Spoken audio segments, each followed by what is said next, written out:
Welcome to Kendall's Fantasy Preview. It's week 12 and we're heading down the stretch toward the fantasy playoffs.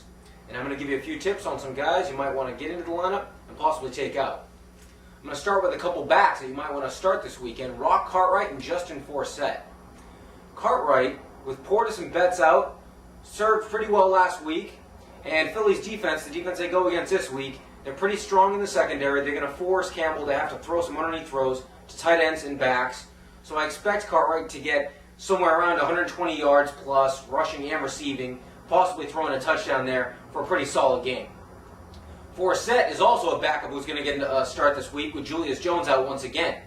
And unlike last week, he's not going against that mini defense that's really stout against the run. Going against the Rams, he should be able to run the ball a little bit better. He also had 8 catches for 80 yards last week. So I expect a good mix also from him between the rushing game and the passing game. And a few receivers to possibly keep your eye on. Maybe throw into your offense in a flex option if you have an open spot or in a deep league. Chris Chambers, in the 3 weeks since being traded to Kansas City, or being released and being picked up by Kansas City, he has 10 catches for 250 yards and 2 touchdowns. And don't forget, he's going against the Charger team that let him go a few weeks ago. That's always a little added motivation. San Diego's rather weak against the pass. Kansas City, they're starting to get a little bit better, moving the ball a little bit better. I expect Chambers to have a decent game this week. Robert Meacham is another guy. He's tied with Colston, Marquez Colston, with 6 touchdown receptions, which is tied for the team lead, surprisingly. And I think New England is going to try to take away Colston, take away Shockey, and it's going to provide some opportunities for Meacham in the passing game. And we all know that they can run the ball and pass the ball. They're an explosive offense. Lots of guys get some yards. I expect Meacham to have a pretty good game, somewhere around 60, 70 yards, and maybe a touchdown in there again as well. And finally, another guy to take a look at, Michael Crabtree. The last couple of weeks, he and Alex Smith have somewhat gained a rapport with each other. They're getting in rhythm. He's the number 2 option behind Vernon Davis. They're at home this week. They need a win badly, where they played pretty well at home. And they're going against the Jacksonville pass defense that's ranked 25th in the league. So I expect Crabtree to have a pretty solid game this week. And a few guys that you might want to take a look at and probably pull out of the line if you can, the entire Oakland running game. It doesn't matter if you have McFadden, Bush, whoever you might have. You might have drafted McFadden as a 2nd or 3rd running back on your team. You don't want to start him this week. Dallas on Thanksgiving traditionally plays really well. This year at home, they stop the run really well. I expect them to continue to do the same again.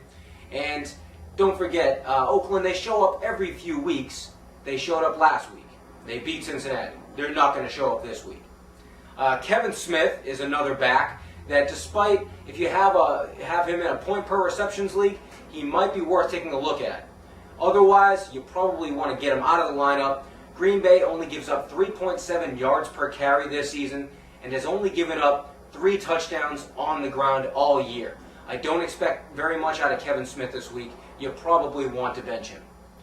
A couple of receivers to get out of there if you can.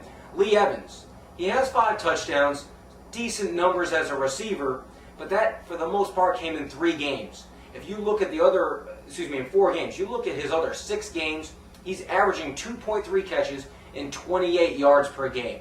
Fitzpatrick and Terrell Owens got in a rhythm last week. T.O. was getting a lot of the long balls, which takes away from Evans, which is the only thing he really had with Fitzpatrick. I don't expect much out of Evans again this week. I think he's overvalued in a lot of leagues. Don't expect much from him this week. And finally, Muhammad Massaquoi. He's been hit or miss all year long, mostly missing. Now, I know he exploded, put his name on the map against Cincinnati earlier this season. Cincinnati is aware of that. They're coming off a tough loss against an Oakland team. They're going to shut down this Cleveland offense. I don't care if it's Massaquoi, Jamal Lewis, whoever tries moving the ball downfield. They're not going to move the ball. I do not expect much out of him at all this week. Now that's going to do it for Week 12 in Kendall's Fantasy Preview. If you'd like to check out my picks, you can log on to AmericanSportsDaily.blogspot.com, and we shall see you next week.